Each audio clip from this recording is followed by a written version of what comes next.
Hola, hola amigos y amigas de País Lobo, Radio Mía, Despierta FM y Radio Vida. Soy Rocío Gambra y esto es un nuevo Política Podcast. Día martes 9 de julio. El día de hoy tenemos un invitado, él es Joaquín Sierpes, analista político de políticas públicas de pivotes. Y vamos a hablar de la ley Lafkenche. ¿Cómo está, Joaquín? Hola Rocío, ¿todo bien? ¿Y tú? ¿Cómo vas este día martes? Bien, andan ustedes aquí en la región de los lagos para poder Así es. analizar y contar qué es lo que vieron en este estudio que realizaron respecto a la ley Lafkenche, y entiendo que esto ya está publicado y que también trae algunas recomendaciones de reformas que pudieran hacerse a esta ley. Cuéntanos un poco cómo, para los que se están enchufando, los que no saben de qué estamos hablando, ¿qué es la ley Lafkenche? Sí, es una pregunta que es bien esencial, creo yo, porque al menos se habla mucho de la ley Lafkenche y creo yo que si bien es un tema que es bien conocido en el sur de Chile, quizá en otras regiones, sobre todo en Santiago, en Valparaíso, hacia el norte, para qué decir, es bien desconocido. Yo creo que una muy buena pregunta que se puede hacer para comenzar esa discusión de qué es la ley Lafkenche es por qué debería importarnos en primer lugar esta ley. ¿Por qué está afectando la economía del sur de Chile y por qué está generando tanto revuelo a nivel de prensa, de líderes de opinión, de políticos, etcétera? Yo creo que lo más importante que uno tiene que saber al discutir la ley Lafkenche es el efecto inmediato que tiene. Lo que hace la ley Lafkenche básicamente, que es la ley 20.249, es que crea los espacios costeros marinos de pueblos originarios, que en español sencillo lo que son espacios de mar, de borde costero, delimitados, que se entregan a una comunidad o una asociación de comunidades indígenas para que los administren. Estas comunidades pueden definir qué personas operan en esos espacios, qué actividades se pueden hacer, en qué plazos, etcétera, etcétera. Y todo eso queda definido por un plan de administración. Entonces, cuando nosotros hablamos de ley Lafkenche, lo que estamos hablando es eso, de espacios costeros que se entregan a comunidades indígenas. Entonces, ahí entra la pregunta de dónde entra el conflicto de estos espacios con otras actividades productivas en el sur de Chile.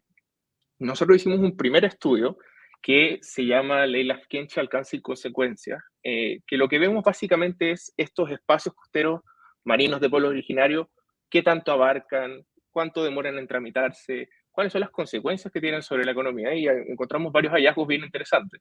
El primero es que las solicitudes que se están haciendo de estos espacios han proliferado a un ritmo descontrolado básicamente en los últimos años. Las hectáreas de espacios costeros marinos de pueblos originarios que ya se han entregado superan las 200.000 y hay más de 3 millones de hectáreas que están en proceso de ser otorgadas. ¿Cuál es el problema? Es que cuando tú pides un ENPO, un espacio costero marino, toda solicitud que está sobre el espacio que tú estás solicitando como comunidad indígena, dígase, por ejemplo, solicitudes de acuicultura, solicitudes de concesiones marítimas, se congela, se pausa. Espera que me están Ahí sí. Se congelan esas solicitudes. Y lo que hemos encontrado, y que también es parte de los hallazgos que obtuvimos de este primer estudio, es que los ENPO que se han otorgado promediaron más o menos 6 años en ser otorgados. Entonces tú tienes, poniéndote en el caso de un inversionista, tú tienes 6 años en que ese espacio, en que tú tenías, por ejemplo, una solicitud de concesión marítima para hacer un pequeño puerto, que necesitas usar el agua para extraerla para alguna actividad en específica, congelada, a la espera de que se determine si se entrega o no se entrega ese espacio. Entonces, el problema que nosotros encontramos es que hay una admisibilidad de estas solicitudes que es muy laxa. Es muy fácil presentar una solicitud y que empiece el trámite y, por tanto, que se congelen todas las solicitudes que estén sobre el espacio. Vemos que abarcan espacios muy grandes para pocas personas. Digamos que es más o menos común que las ENPO abarquen 20.000, 30.000 hectáreas, si es que no más, y que sean administradas por pocas personas. Y por tanto eso genera consecuencias innegables en la economía del sur de Chile, como por ejemplo que de todas las solicitudes de concesión de acuicultura a nivel nacional que nosotros tenemos, un tercio estén suspendidas por tramitaciones de espacios costeros marinos de pueblos originarios, o que casi 900 solicitudes de concesión marítima también estén congeladas por esta ley. Entonces, una ley que por ahora está afectando al sur de Chile, básicamente, pero no tiene ningún impedimento en el futuro, por ejemplo, a afectar a otras regiones, por ejemplo, del norte, y que eso sí tendría efectos súper graves para proyectos de inversión que son de mucho mayor cantidad de recursos, una inversión muchísimo más grande, que abarcan mucho más empleos y más ingresos, y que eso sí afectaría a la economía de Chile en su conjunto y no solamente un sector específico del sur del país. Entonces, aquí lo primero son 2 cosas que ustedes identificaron que ya estarían siendo mal ejecutadas, por decirlo menos, que uno es la laxitud en la cual entran estos proyectos Sí, al sistema, o sea, una vez que cualquiera puede pedirlo y inmediatamente congela todo lo demás. Y lo así es. segundo es mucho espacio para muy pocas familias que estarían adjudicándose este territorio para poder producir. Y yo agregaría el tercero, entonces, es el tiempo en el El cual se tiempo de demoran tramitación. en poder tramitar esta concesión y decir, ok, check, se entrega o no se entrega, ¿o no? Claro, porque aparte uno podría decir como poniéndose en el lado de tanto del inversionista, pero también de la misma comunidad indígena. Yo quiero que esta Expo, la incertidumbre que la rodea, se despeje lo más rápido posible. Claro. Eh, y por tanto, uno esperaría que en la ley se especificaran plazos para que uno como inversionista o como comunidad indígena dijera, perfecto, va a haber una tramitación, pero sé que no va a demorar más que esto. El tema es que esos plazos ya existen. Y, Eso te iba a por ejemplo, preguntar. así es, estos plazos ya existen y hasta que se entrega, por ejemplo, el decreto de destinación marítima, que es básicamente cuando le dicen a la comunidad, tome usted, acá tiene su espacio costero marítimo, puede empezar a armar su plan de administración para poder utilizarla. Por ley no debería pasar más de un año. Y estos 6 años que yo te mencionaba que en promedio Mm. están tomando los ENPO otorgados, que por cierto, para los que siguen en tramitación está promediando más de 7 años, eh, 7 años llevan ya algunos que, o sea, empezaron hace 7 años y todavía no se les entrega resolución. así es, así es. Entonces, estos 6 años que yo te estaba mencionando hacen referencia a este plazo que por ley debería ser de un año, pero vemos que no tiene ningún relato con la realidad, no hay ninguna consecuencia para tanto los órganos del Estado como para las comunidades que están solicitando los ENPO de que estos plazos no se cumplan. Existen, por cierto, dentro de la misma legislación ciertos aspectos que facilitan para quienes piden los espacios que sean aprobados los ENPO, por ejemplo, en la Comisión Regional de Uso de Borde Costero, esto es una instancia que preside el gobernador regional y otras autoridades y que es una instancia definitiva para ver si se aprueba o se rechaza un ENPO, que es básicamente una votación que se hace de estar a favor o en contra. Si es que este organismo no se pronuncia en un plazo de un mes, que por los plazos que yo te comentaba es bien probable que eso no ocurra, y de hecho ya ha aplicado en algunos ENPO, se entiende por aprobada la solicitud. Entonces, hay un A montón de ver, cuestiones espérate, que hacen, Joaquín, déjame entender cuéntame, esta sí. parte porque igual es súper interesante. O sea, a ver, ¿en qué momento pasa a que se tenga que pronunciar esta Comisión Nacional de Borde Costero? O sea, tienen Sí, que haber pasado varias cosas antes para que llegue a esta instancia, porque que me así digas es. que ya se han asignado algunos, porque en un mes no se han pronunciado, me imagino que tiene que haber una serie de factores anteriores a llegar a esta instancia, ¿no? Así es, pero si bien existe una serie de instancias previas, temporalmente no deberían tomar mucho tiempo. O sea, hasta que llegue este punto que yo te menciono, no deberían pasar más de 6 meses desde que se ingresó la solicitud. Previo a este punto, uno tiene solamente dos instancias, en verdad, en las que el ENPO puede ser rechazado. Uno, la admisibilidad, que nosotros ya hemos constatado desde Pivotes que es una mera entrega de trámites formales y no una verificación de que haya mérito jurídico para que se analicen las propuestas, que eso es lo primero. Y dos, cuando se verifica el uso consuetudinario. ¿Qué es el uso consuetudinario? Una palabra que quizá puede sonar muy extraña para alguien que no conozca el tema, es básicamente cuando CONADI va y revisa que el espacio que las comunidades indígenas están solicitando fue realmente utilizado o es en la actualidad usado con fines de proteger las manifestaciones de la cultura de la comunidad y de sus tradiciones. Esas son las dos instancias previas a esta votación que yo te menciono. Y son las únicas dos instancias previas donde tú puedes ponerle freno a una solicitud que no tenga real mérito. Eh, entonces, Y más allá, ambas, y dime. la primera, la de la admisibilidad, es como que tú entregas el papel y ya se da por listo, o sea, si entregas todos los papeles que necesitas, entonces ya se considera como admisible. la, Eh, la petición? sí, si uno revisa el reglamento, porque acá existe la ley Lafkenche, que es la ley 20.249, y existe un reglamento para otorgar los ENPO.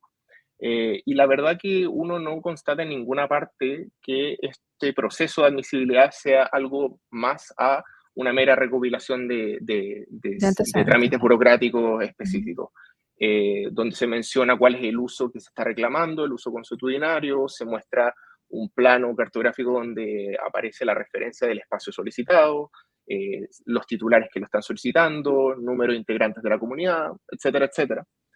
Pero no existe realmente un análisis de que esos antecedentes que se estén entregando tengan una veracidad jurídica que justifique que tú empieces a analizar una solicitud y que por tanto se suspenda todo lo que está encima. Esto, por cierto, no tiene antecedente comparable en la legislación chilena. No existe Mm. una medida como la ley Laskenche que tenga consecuencias tan gravosas como suspender cualquier otra solicitud que esté sobre el espacio, que se demore todos los años que se demora, que no tenga ninguna consecuencia para las personas que tienen que hacer estos trámites, que básicamente son la Subsecretaría de Pesca, Subsecretaría de Fuerzas Armadas y la CONADI.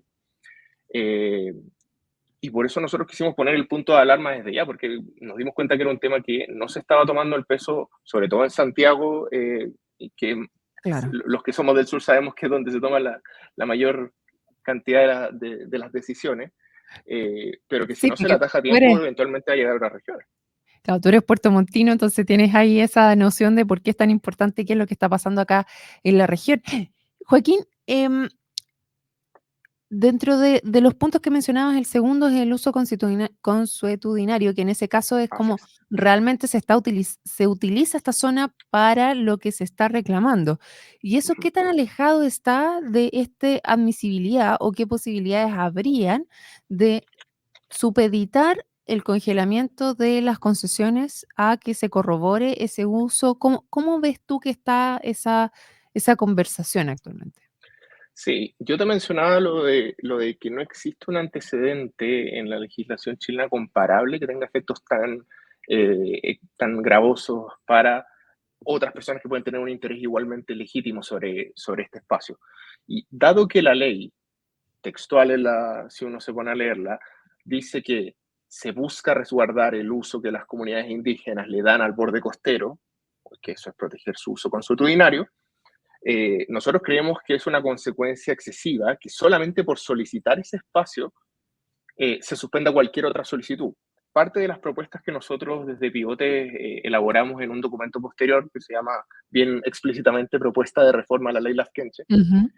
es que esta suspensión exista, pero exista desde que se verifica que la comunidad o la asociación de comunidades hicieron o hacen uso consuetudinario de ese espacio. Cosa de que se proteja el espíritu de la ley, que es que las personas que hicieron o hacen actualmente uso de ese espacio puedan proteger las manifestaciones de su cultura que ahí se realizan. Y no meramente por presentarla, porque lo que ocurre es que si no se generan antecedentes, dado que es muy fácil presentar solicitudes, a que, y eso ya ha ocurrido en ciertos proyectos que nosotros hemos constatado, a que si yo, por ejemplo, hay una X iniciativa de inversión que se está desarrollando en la zona y quiero que esta iniciativa se frene, se Mm. presenten solicitudes que no tienen mérito, que ha pasado muchas veces que se rechazan solicitudes porque la verdad no tenían cómo justificar el uso consuetudinario, solamente para que el proyecto de inversión en particular no Sea válido. avance, más que porque yo Mm. quiera proteger el uso consuetudinario que mi comunidad le da a ese espacio. Joaquín, y en ese sentido, tú señalabas que ya existían los tiempos Sí. establecidos dentro de la ley en los que tienen que dar respuesta, pero no necesariamente bueno, claramente no se cumplen, ni tampoco tenían ningún agravante en el caso que no se cumplieran, a no ser del que tú ya señalabas, que era cuando la Comisión Nacional de Borde Costero no se pronuncia, que dentro de un mes que ahí se da por aprobada el Por tema. aprobado, así es. ¿Cuánto tiempo pasa desde que se declara admisible, o sea, que se entregan todos estos papeles, todo el tema burocrático, hasta que efectivamente se declara el uso constitucionario? ¿Tú han podido ver cuál es el tiempo promedio en que pase es ese análisis? Sí, sí, mira, es bien interesante porque uno dice, puede que las instituciones que estén involucradas en este proceso quizás no tengan las capacidades necesarias para procesar las solicitudes de ENCPO que se van presentando. Y puede ser que necesiten más recursos, puede ser que necesiten más personal. Es una discusión que no se ha dado, pero por ejemplo nosotros nos pusimos a revisar cuánto demoraba CONADI, la Corporación Ujú, Nacional de Desarrollo Indígena, en ver si estas comunidades hicieron uso consuetudinario de ese espacio. La ley te dice que desde que Subpesca, la Subsecretaría de Pesca, ya recibió la solicitud, hizo el análisis preliminar, oficia a CONADI y le dice, CONADI, usted tiene que verificar el uso consuetudinario. CONADI tiene un plazo de 1 mes para realizarlo, para sacar un informe que diga se hizo o no se hizo uso, de qué espacio sí se hizo y de cuál no, etcétera. Pero en ujú. la práctica, ese proceso está demorando 2,15 años, Cu- lo cual es una cuestión que es francamente aberrante. Yo acá no quiero parecer como que esto es mera ineficiencia de CONADI, y por eso te hacía el hincapié inicial en que puede haber un tema de recursos también involucrado. Por dar un ejemplo, nosotros por transparencias de pivotes revisamos cuántas personas realizan esta verificación del uso consuetudinario, porque nos parecía bastante impresionante que, a pesar de que los plazos legales establecían 1 mes, se estuvieran demorando muchísimo más. Y nos encontramos en que de todos los ENPO que se han otorgado hasta el momento, en ninguno de los procesos, en ninguno, han participado más de 4 personas. Estamos hablando de verificaciones de uso consuetudinario que son de a veces cientos de miles de hectáreas, que fueron verificados por 4 personas. Uno al menos tiene la duda razonable de si es que 4 personas es suficiente para poder hacer una verificación correcta. Recordemos que muchas veces estas verificaciones son en fiordos australes, en espacios de muy difícil acceso, eh, y probablemente la respuesta que uno tiene ante ese interrogante de por qué se demoran tanto y por qué hay tan pocas personas trabajando en CONADI para que las cuestiones salgan más rápido, es que sencillamente no tienen el personal, sencillamente no tienen el presupuesto ni las capacidades para hacer esta verificación. A ver, Entonces, Joaquín, respondiendo a tu pregunta inicial, sí hay una asimetría bien grande en el uso consuetudinario, se ve bien explícitamente, pero nosotros creemos que también hay un componente de capacidades que está bien involucrado. ya, pero no entendí. Hay 4 personas que tienen que verificar todo el territorio, 4 personas que hacen absolutamente todas las verificaciones. Eso no me queda esa una de Sí. las dudas que tengo. Mira, nosotros lo que solicitamos a CONADI es que nos dijeran, te pongo un ejemplo, en la ENCPO número 1 de los lagos, Ujú. que comprende 50.000 hectáreas, estoy poniendo un ejemplo práctico. ¿Cuántas personas participaron en la elaboración de este informe? Tanto en las pesquisas a nivel de terreno, con las consultas con antropólogos, todo el proceso para realizar este informe que diga hubo o no hubo uso consuetudinario. Ujú. Y si bien hay algunas que tienen menos, incluso, porque nos dieron la cantidad de personas, funcionarios de CONADI, que, hago el paréntesis, CONADI también nos aclaró que no utilizan personas externas, solamente funcionarios de la corporación. En ninguno de los espacios verificados trabajaron más de 4 personas para realizar dicho informe. Okey, no se sabe si son Entonces, las mismas o no. no se sabe si son las mismas, pero sabemos que nunca estuvieron más de 4 al mismo tiempo trabajando en la preparación. Entonces, yo acá, por cierto, quiero recalcar que no estamos insinuando ineficiencia de esas 4 personas, sino que hay una cuestión de capacidades humanas naturales y normales, de que hacer una verificación de un uso para eh, Para ver si se 50.000 estaba hectáreas o utilizando más, para lo que se estaba pidiendo, ¿no? por Eh, por lo menos puede entrar la duda de si realmente esas personas tienen esa capacidad. Yo creo que no, dado los plazos que se están dando en la práctica de más de 2 años, siendo que tienen 1 mes para realizar el informe. Y es natural, porque tú no puedes esperar que verificaciones que requieren, no solo en términos físicos, sino también en términos de tiempo, de consulta, un esfuerzo pero Joaquín, bastante grande, hayan mi tan pocas mi personas involucradas. Dime. claro, pero ¿existe una pauta en el cual ellos se van guiando para saber, para poder estimar realmente si existe o no existe un uso consuetudinario de esa localidad? Porque también, ¿en qué se están basando para decir si efectivamente lo ocupaban o no lo ocupaban para lo que dicen que se usa? Sí, existe, está reglamentado en la ley y también el reglamento de otorgamiento de los ENPO. Y comprende distintas dimensiones. Incluye desde visitas a la zona que se está visitando. Ahí, si uno revisa los informes de uso consuetudinario que se han sacado hasta el momento, hay fotografías de cuando los funcionarios de CONADI visitan el lugar, revisando o buscando algún tipo de evidencia de que esa comunidad hizo o está haciendo uso consuetudinario. También hay consultas a expertos, particularmente antropólogos, sociólogos, expertos en derecho ambiental, personas que conocen en particular la historia de las comunidades y de los pueblos tribales que están reclamando el uso consuetudinario. Y por último, también existen otras cosas que ya son un poco más difusas, si uno quiere. En la misma ley se estipula, por ejemplo, que se puede hacer consulta a los ancianos literalmente dice así, de los ancianos de las comunidades. Básicamente personas, no se especifica en qué, pero son personas que conocen la comunidad desde hace un buen tiempo y qué sé yo, y que pueden dar verificación de este uso. Dicho eso, el seguimiento que se hace de estas pautas, a mi juicio, sigue siendo bien débil y bien difuso. Hay una ENPO que se está solicitando que cubre toda la costa de la ciudad de Puerto Montt. Y el uso consuetudinario de ese espacio ya fue verificado. Yo me pregunto al menos cuál de todas las pautas que está en el reglamento, que revisándolas ninguna me hace sentido, al menos usaron para verificar que en la costa de Puerto Montt, literalmente la costa, al frente del mall de Puerto Montt, de la Plaza de Armas, se hizo uso consuetudinario. Y ahí nosotros llegamos a la conclusión de que ante la duda de que si se hizo uso consuetudinario o no, la verdad CONADI está prefiriendo que se dé por verificado todo el uso. ¿Por qué? Porque si bien existe la figura de verificar parcialmente los espacios, o sea, decir, ¿sabes qué? Mira, tú pediste este espacio, solamente acá nosotros lo vamos a verificar, eso no está explicitado en la ley y por tanto decir que no se verificó el espacio para un espacio tan grande es una consecuencia que, uno, es muy gravosa para la comunidad y dos, va en contra de lo que son los principios de la CONADI, que es la preservación de los derechos de los pueblos originarios. Entonces hay un montón de incentivos contrapuestos y las pautas, por cierto, que son muy difusas para hacer la revisión. Creo que eso es parte de lo que se tiene que revisar de la legislación.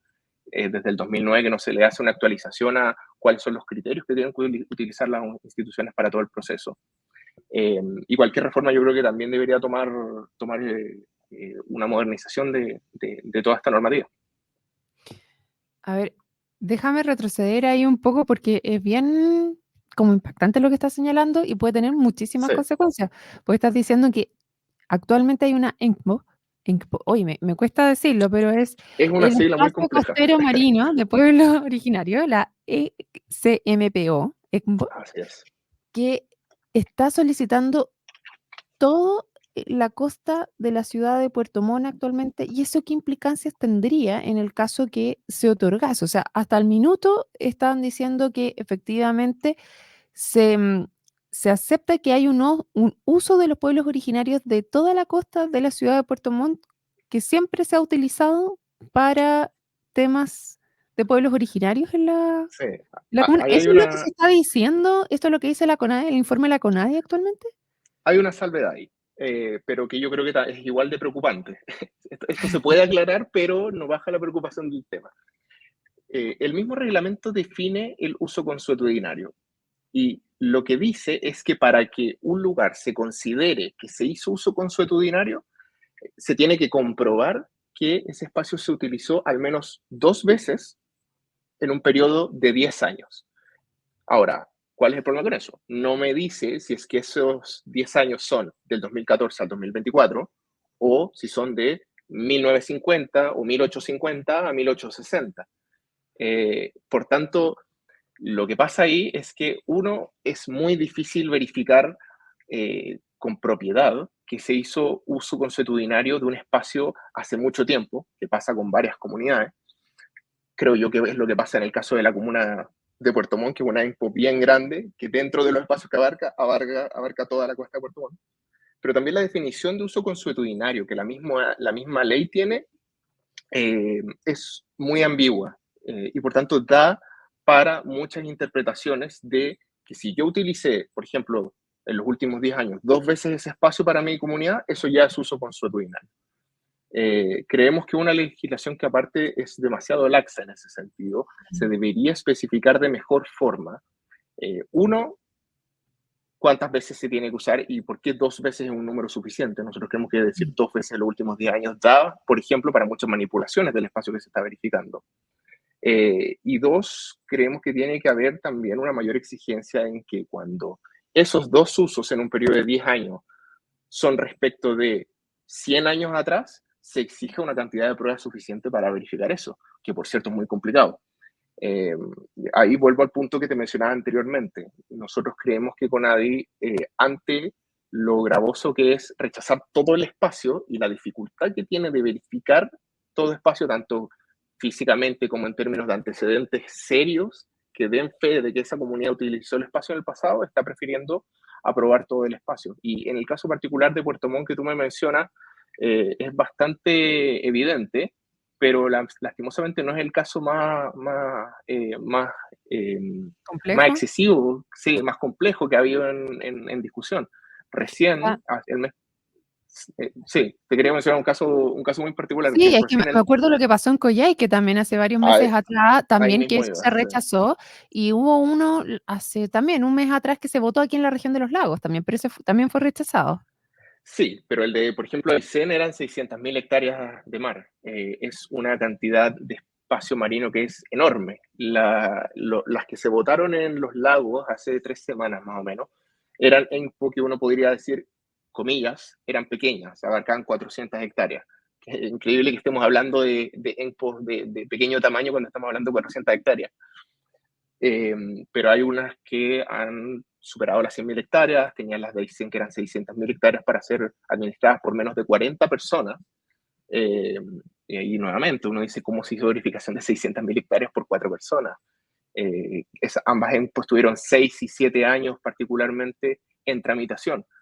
Entonces hay Que no casos que te son derechamente. permitía que no te permitía tener otras concesiones ni ningún otro uso productivo, entonces, en Totalmente, esa área.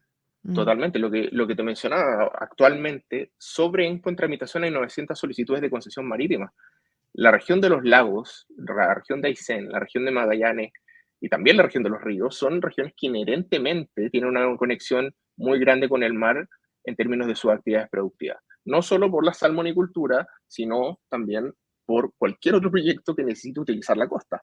Si yo tengo, por ejemplo, un puerto chico, no estamos hablando de grandes embarcaciones, un puerto donde llegan pescadores artesanales, y yo necesito una concesión marítima para ese puerto, no es una exageración decir que existe la posibilidad de que tú estés varios años sin poder tramitarla solamente porque existe un espacio costero marítimo que está en tramitación.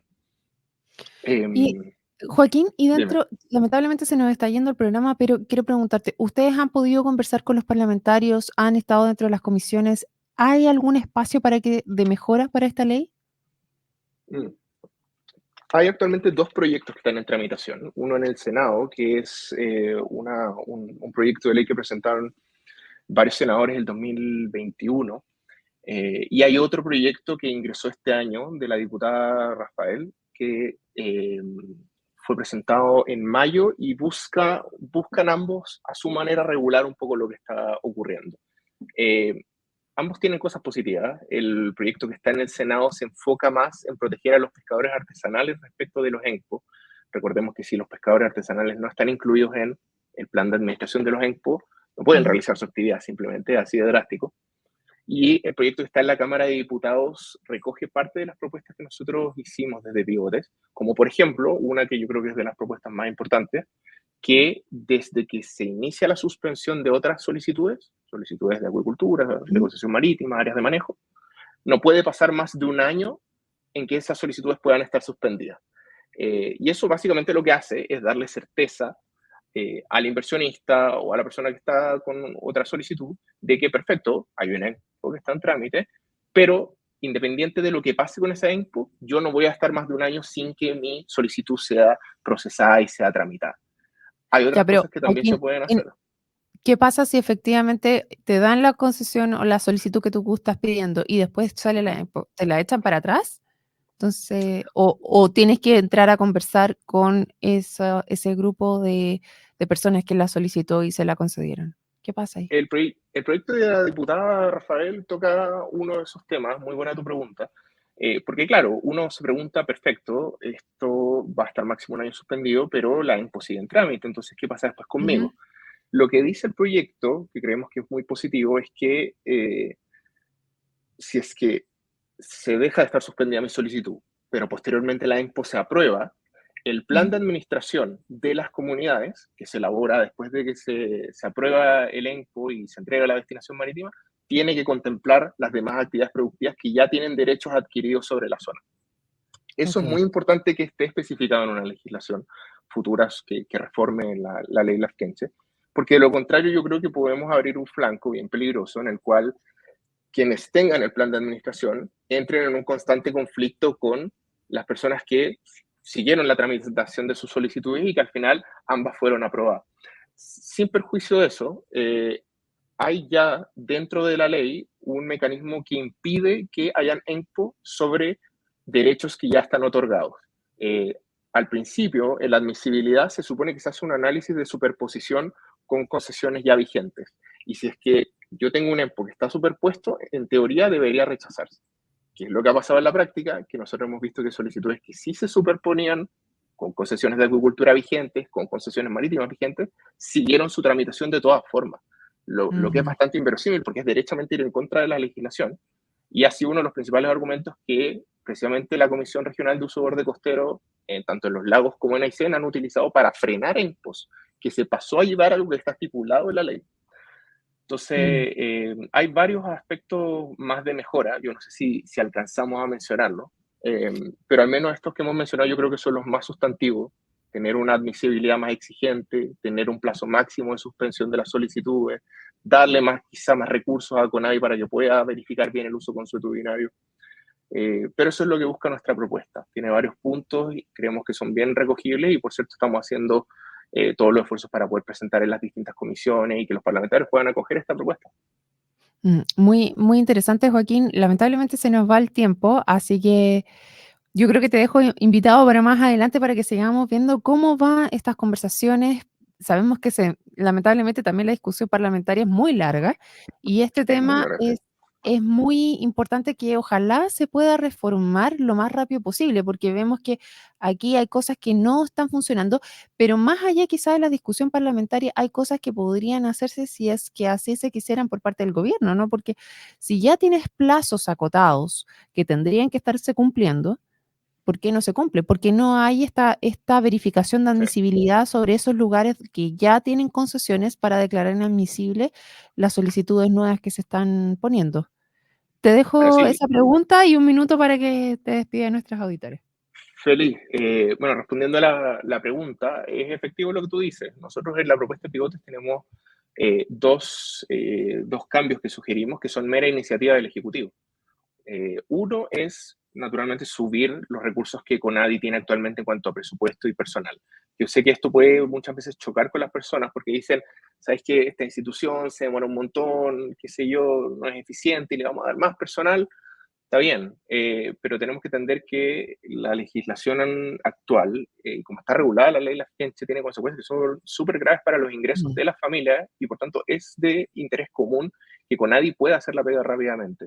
También proponemos que exista una mesa de trabajo, que eso no se hace, no se ha hecho desde que se promulgó la ley Lafkenche, para que precisamente sindicatos de pescadores artesanales, autoridades, gremios productores, etcétera, puedan conversar estas medidas y vean si les hace un sentido. Nosotros estamos haciendo una propuesta que nace desde nosotros, desde el trabajo que hemos realizado, y esperamos que se vuelva a legislación, pero si es que esto no tiene una bajada y un correlato con las comunidades locales, puede terminar en buen chelo saliéndonos el tiro por la culata y no conversar con lo que la gente realmente quiere. Nosotros como pivotes, precisamente el día de hoy vamos a tener una reunión con sindicatos de pesca artesanal para conversar estas normas, pero hay cosas que se pueden hacer desde ya por parte del Ejecutivo.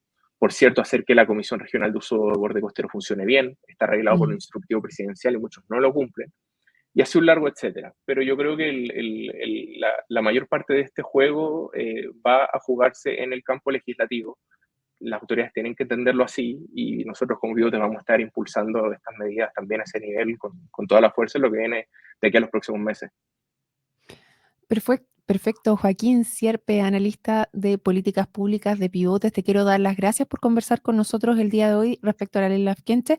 Voy a dejar el link para que puedan para que puedan revisar todos aquellos que quieran los informes que ustedes que tú ya nos contabas y por el cual nace esta conversación.